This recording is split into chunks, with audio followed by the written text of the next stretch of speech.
order. Roll call. At this point, are missing Cheryl and Deb. Additions to the agenda. We have The Proudos. numerous additions that we're proud of, 15. Are there any other additions? Nope, that's the only one. Okay. Those additions, I entertain a motion to adopt. So moved. Motion by Bruce and second by Kella. Any further discussion? Hearing none, all those in favor signify by saying aye. Aye. Opposed, same sign. Motion carries. District 741 is proud of Browns Butler, grade 9, 39th place in the cross-country state meet. West Central Conference All-Conference cross-country team and St. Cloud Times All-Area Honorable Mention. Valley Stanger, grade 11, WCC South All-Conference Volleyball Team and West Central Tribune All-Area Honorable Mention. Lexi Scooglen, grade 11, WCC South All-Conference Volleyball Team and WCC South Most Valuable Defense. Marissa Whitcomb, grade 12, WCC South Honorable Mention Volleyball Team. Matthew Quaid, grade 11, WCC All-Conference Football Team, WCC Most Valuable Football Player, St. Cloud Times All-Area Football Team, West Central Tribune All-Area Football Team, school record 291 passing yards in a game, school record 1,779 passing yards in a season, school record 113 completions in a season, and 16 touchdown passes in a season. Chris Stratton, grade 12, WCC All-Conference Football Team, and West Central Tribune All-Area Honorable Mention. Derek Ludwig, grade 12, WCC All-Conference Football Team, St. Cloud Times All-Area Honorable Mention, and West Central Tribune All-Area Honorable Mention. Michael Ludwig, grade 12, WCC All-Conference Football Team, and West Central Tribune All-Area Honorable Mention. Andrew Top, grade 12, WCC All-Conference Football Team, WCC Outstanding Receiver, St. Cloud Times All-Area Honorable Mention, and West Central Tribune All-Area Honorable Mention. Nick Dingman, grade 11, WCC All-Conference Football Team, St. Cloud Times All-Area Honorable Mention, West Central Tribune All-Area Honorable Mention, school record 4 touchdown receptions in a game and 9 touchdown receptions in a season. Bryce Savage, grade 11, WCC Honorable Mention Football Team. Blake Karsh, grade 12, WCC Honorable Mention Football Team. 2013 Paynesville Area Football Players and Coaches, WCC Champions. And Max Maher, the West Central Conference Football Coach of the Year. And 2013 Paynesville Area Bulldogs Football Team for setting or tying the following school records. 10 wins, 454 points in the season, and a 41.3 points per game average. Okay, we'll move on to, move on to public comment. Does anybody here for public comment tonight? No, we'll move on to approve or correct the minutes from the November 26th regular board meeting. I'll make a motion to approve the minutes. Okay, we have a motion by Bruce to approve. And a second by Lou. Any further discussion? Hearing none, all those in favor signify by saying aye. Aye. Opposed, same sign. Motion carries.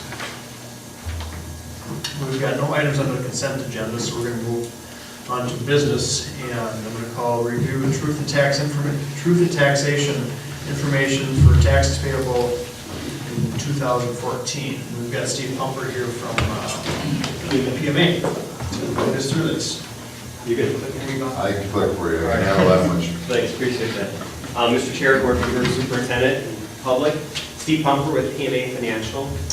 About in the early to mid 1990s, the state legislature made it a requirement for school districts to have a truth in taxation hearing. And between 1995 and today's date, they've made some changes, sometimes of what has to be included within the truth and taxation hearing, whether it has to be a separate day from a board meeting. They kind of come and go from that. Right now it can be the same day as a normal board meeting. And even sometimes whether or not a school district would have to have one. For instance, under old law, Paynesville would not have had to have one this year because their total tax levy is not exceeding the rate of inflation. As a matter of fact, you'll see that it's actually decreasing, so they therefore would have been exempt. But a couple years ago, the state legislature said, no matter what happens, you have to have a hearing, but it can be on a board night, and that's what's going to happen here tonight. So I'm here to present the information for the proposed levy that's payable for taxes in 2014. This whole process starts back in June, when the district is submitting data to the Minnesota Department of Education. In August, at a board meeting, the board set the date and location of the levy hearings, so that was for tonight. And in September, the board certified what was a preliminary levy, and that information was mailed to all the residents of Paynesville, and actually most of you, I believe, would have received that if you were a homeowner in Paynesville last week from Stearns County.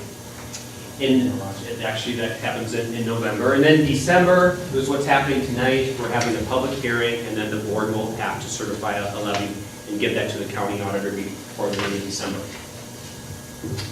The requirements by the state legislature for the hearing is we need to present the current year school budget, so school year 2013-14 that we're in right now. We need to discuss the proposed tax levy, including the changes from last year to this year, as far as percentages either increasing or decreasing. And then the public must be allowed to comment before the board actually certifies the levy today. So we'll start with the budget, the 2014 budget. And all school districts, including Paynesville, use a fund accounting system. And there are 6 separate funds. The general fund, which is for every district, the lion's share of everything. It's all your teachers' expenditures, your transportation expenditures, your normal capital expenditures, paying for your heat and lighting, your textbooks, etc. There's a food service fund, which is pretty self-explanatory. Your community service fund, which actually has been growing in many districts, and that encompasses adult education and early childhood education. A building construction fund, which actually right now Paynesville doesn't have, but if they were to sell bonds and build a new facility or alter existing facilities, they would have to account for that in a separate fund called the Building Construction Fund. A debt service fund, and that is the fund that's used to pay off previous bonds that have been sold, so the principal and interest on those. And then trust funds, and many times that's for student activities. So when we look at the 2014 budget summary, you'll notice that the current school year, the general fund, again, your lion's share fund, it's almost a balanced budget.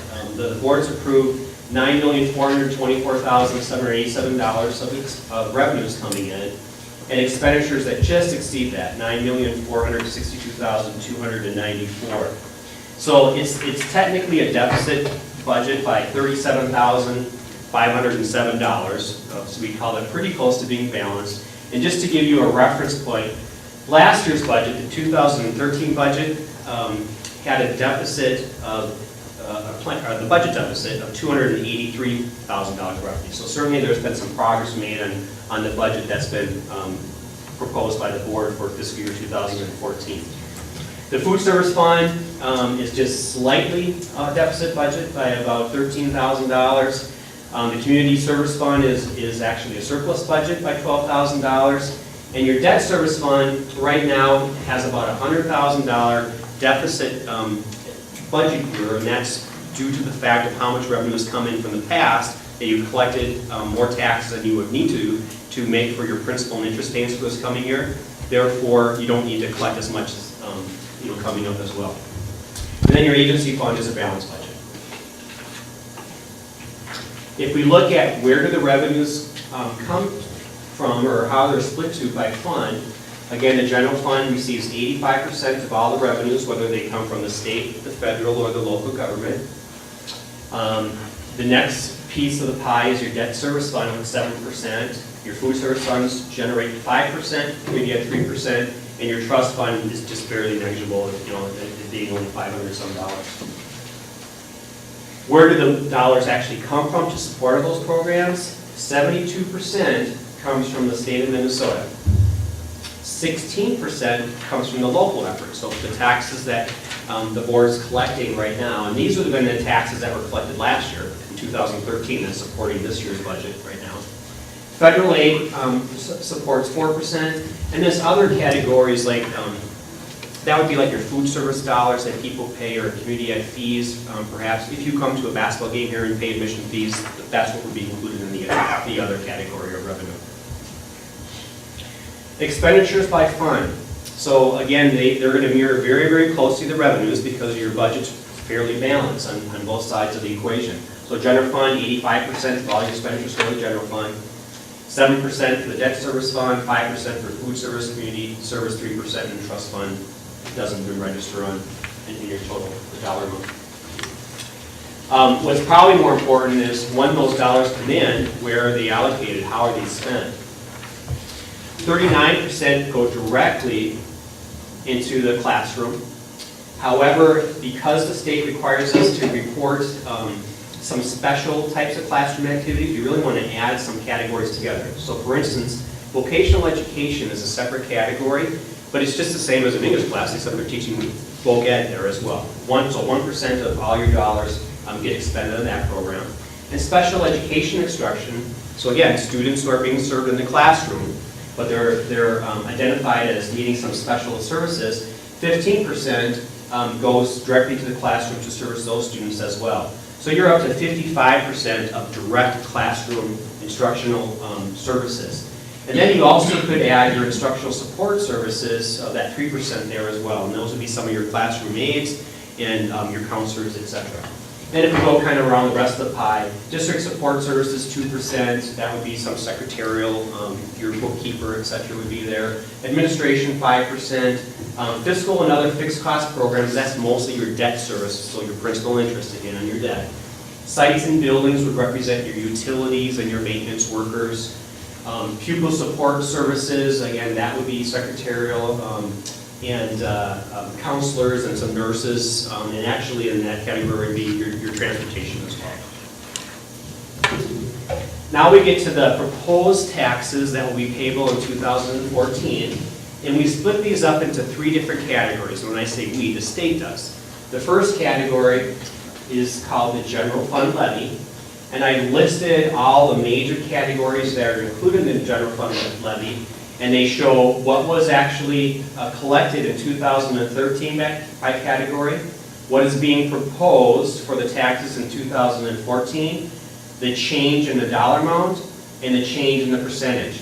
On the slide that's coming up, I'm going to highlight the major changes, so I'm not going to go bullet by bullet on this slide right here. I just want to show you in total, the general fund is going from $1,274,290 last year to the proposed amount to be collected in 2014, $913,120. So that's a decrease of $361,170, or a 28% decrease in the general fund taxes. Then we go to the second category, which is the community service fund, so your community education. Again, if I look at what was collected in 2013, was proposed for 2014, the change in dollar amount and the percent change, $80,514 in 2013, a slight reduction of $3,736, which would mean a total dollar of $76,778 in 2014, or a decrease of 5%. So your general fund's going down, and your community ed is going down on the levy portion. And then we go to your third category, which is called your debt service fund. And again, this is your principal and interest that you need to pay on bonds that have been issued. And this one actually is going up slightly. Last year it was $733,192. Next year, or proposed for next year, is $762,525, or an increase of $29,334, or a 4% increase. And actually, I'm going to spend just a tiny bit of time on this slide before I get to the summary. If you look at this very first line, this says your voter-approved debt service. So these are bonds that the public had a say on. You had a referendum and you voted yes. And then based on the principal and interest, this is how much you have to pay. So last year you had to pay $808,000 of principal and interest. Based on the debt levy schedules for next year, you're going to need to pay $754,179. So that actually decreased by 53,000. The facility bonds, those are really close, 64,680 to 62,370. So that was just a slight decrease of $2,310. But here's where the big decrease in debt excess, which actually increases your levy, is coming from. And I'd like to just spend a minute of time explaining what that is. What the state does is every single year you collect dollars from the local taxpayers to pay your debt service obligations. The state says we are going to allow the Paynesville School District, every district in the state, to levy 105% of the total dollars that you need for principal and interest. And the reason they do that is because in some cases, the residents of the districts don't always pay their taxes, or they don't always pay them on time. They're delinquent in their taxes. But the district still has to be able to meet their principal and interest obligations. And so they say, okay, you're going to be able to levy a little bit more, so in case your residents don't pay their bills on time, their taxes on time, you're going to be able to meet your obligations. Now, that 5% builds up over time. So if the residents all do pay their taxes on time, and that 5% accumulates, the state says, you, district, Paynesville, can't keep all that money, so we're going to go through a calculation and give that back to the taxpayers over time. So in 2013, the state, just by a mathematical calculation, says you need to give back to the local people $139,000. Well, the calculation for 2014 is you need to give back to the local people only $54,000. And again, it's just strictly a mathematical computation. So therefore, in 2014, you're not giving back as much money that was over-collected, you kind of call that, in previous years, and that's why your total debt service levy is going up slightly. And that's very common for districts across the whole state. Their levy kind of goes up and down just based on how the collection has worked over prior years. There's nothing really you can do to control that, unfortunately.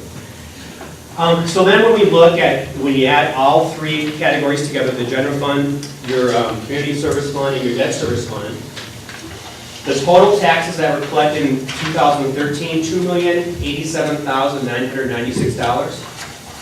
The proposed that will be up to the vote by the board members tonight is $1,752,423, or a total reduction of $335,573, which represents a deduction of 16% from last year to this year. I promised I would tell you some of the major changes on those previous slides, so what's really affecting that decrease of $300-some thousand. I came up with 5 major categories. This first one is really a nice gift to all taxpayers across the state of Minnesota, and that happened at the last legislative session.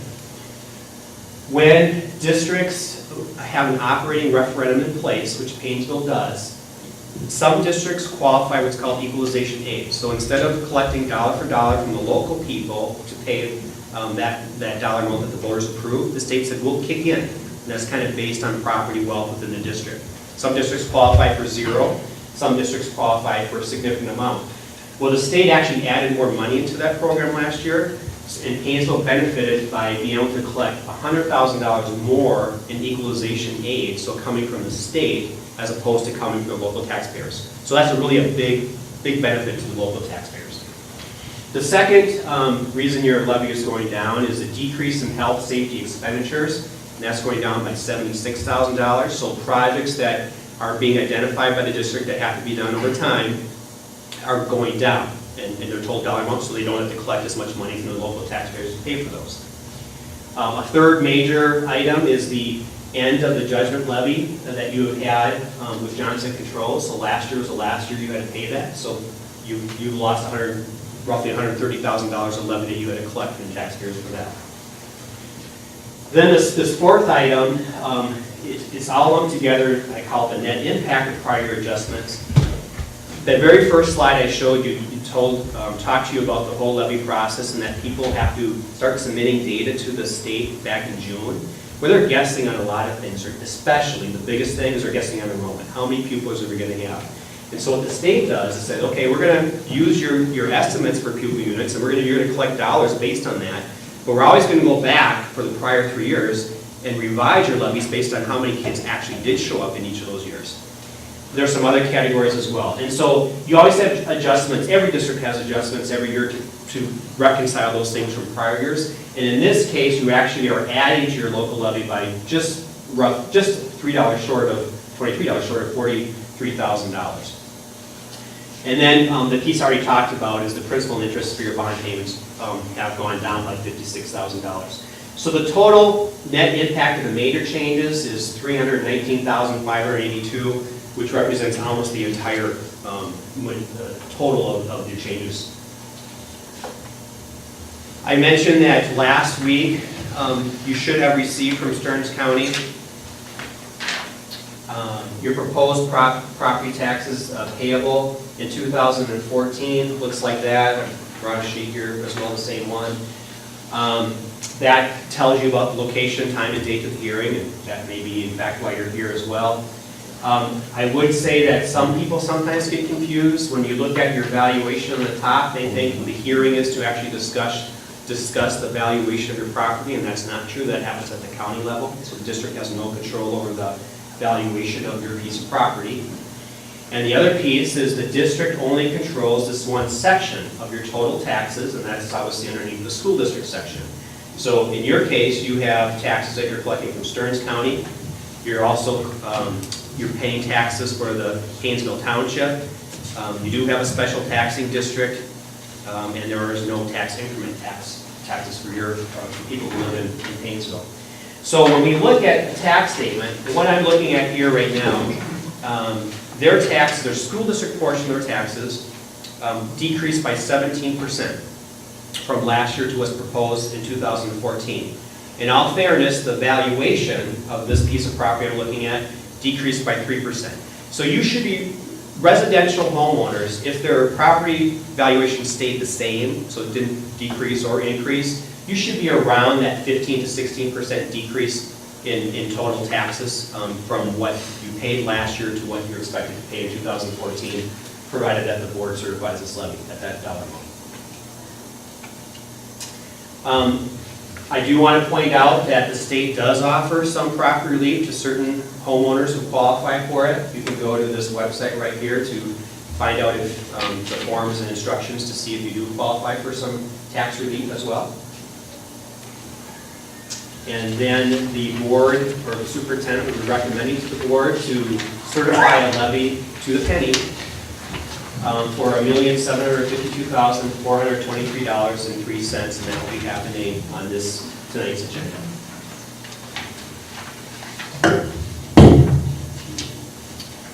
And as I mentioned, one of the requirements is that after the truth and taxation presentation has been presented, the board is required to allow the public to speak and have comments before they take action on certifying the levy.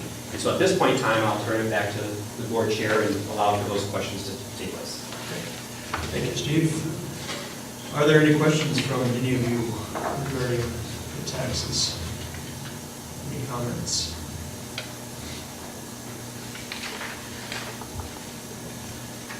So, being none, I'm going to move on to number 2, which is to review and consider approval of the final 2013 payable 2014 levy certification.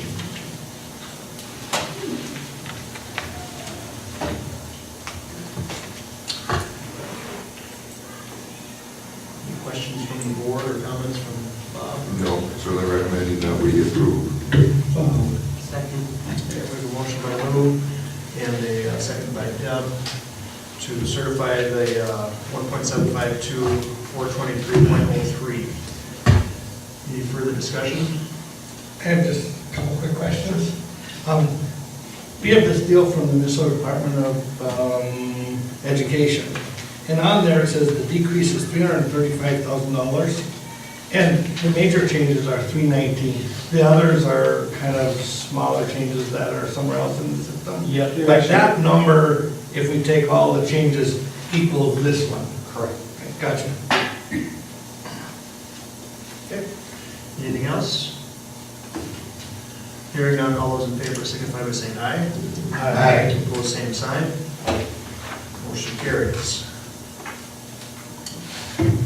Okay, we'll move on to informational reports. We just got one tonight, and that's admin report from Mr. Really not a lot. We were here last week, so there's not a lot to add. We did talk about the freezer going out the other week. We have gotten 2 quotes, just to let the board be aware. One of the quotes was for $13,798. The other one was for $15,077. Both are reputable companies, so we are going to go with the lower quote to get it fixed. It just is fixing various pieces of it so that we need to get it back in line and operating. So we're hoping that can take place fairly quick. We don't think there'll be a lot of delay. We were a little worried that it would be a big delay before we could get parts in, but it looks like we may be able to get it faster than we thought. So what kind of just question on it, so you're gonna fix it, not replace it? Yeah, we won't replace the whole thing. There's pieces of it that need to be updated and done, so we will not have to replace the whole thing. Originally, we thought it would cost around $20,000. How much? $20,000. For new? To replace it a little bit more. That was the original just guesstimate that we had when we had quickly talked with somebody. So we're replacing a number of pieces of it that we're fine with. The outer shell and all that stuff we can leave. There are some new venting and stuff and electrical work that we need to do. So in the end, we'll have a fairly new unit. I can't say every piece will be new without me breaking down into it, but we're replacing what we need to replace. And that was recommended that that's all we do? Yes. Replace it? Yep. Well, for the 13,000, we're replacing a lot of it. You know. Well, that's why my biggest question, you got something that's, you're putting 50% of it back into it, why not replacing it then? Well, Because how old You're is replacing it? everything but the shell? yeah, we're not replacing the shell. I can't say that we're replacing every one of the pieces, but we did have 2 groups come out and look at it. Okay. And they looked at everything there is that has to do with the operation of it. And what they're recommending, both companies were very close to that. What they're recommending is that we replace the pieces that are on the quote. Okay. Yeah, we're comfortable with the way we're gonna do this. Okay. We believe we'll be fine. Did talk with the city. They're gonna be meeting this week just to further the discussion about the issue with the alcohol in the ballpark or the stadium project. So that we're gonna meet this week and hopefully I'll be able to get an email up to the board with possible dates. But we haven't said anything at least at this particular time. Weather is here. We'll be not have to make a call tomorrow morning. Not sure the kids are feeling the same way, but at least that will be, that I do not have to make any calls tomorrow. We're working on next year's calendar and also the calendar after that. I have a prototype of next year's calendar already put together, bouncing it off the administrative team right now. Then we'll probably send it out to all the staff and then take a look at it, and then we'll have the meet and confer to try to set that calendar. But I do have one that I put together right now for that. The next year is a little different in that Labor Day weekend is the 7th of September. So that really sets things back. It is really my hope that the state will come forward and at least because Labor Day is so late that year, that they will enable us to start earlier before the Labor Day weekend, but we do not know that for sure. Well, if there's any options for me, I'm certainly going to try because that is starting really late. If we can't start school until the 2nd week in September, that will certainly move us into at least the 1st week in June. Okay, and I prefer not to do that, so if we have any way to start, so I'll probably put a couple calendars together for that. One looking at it if they would allow us to start early, one if they don't want to allow us to start early, but it will be a little different for the 15-16 calendar. You all have new email accounts. I do have just a worksheet piece that Joanna gave us, so if you're having some difficulties at all with it, do grab one of these pieces and give me a call if you're having issues. We'll figure out what's going on, but I do rely on that email, so make sure it's up and running. And I'm only sending it to the new Google account that you have for the most part, so make sure that you're checking it. If you're not checking it, let's figure out what's going on so that we can get you online here. That is all I have right now.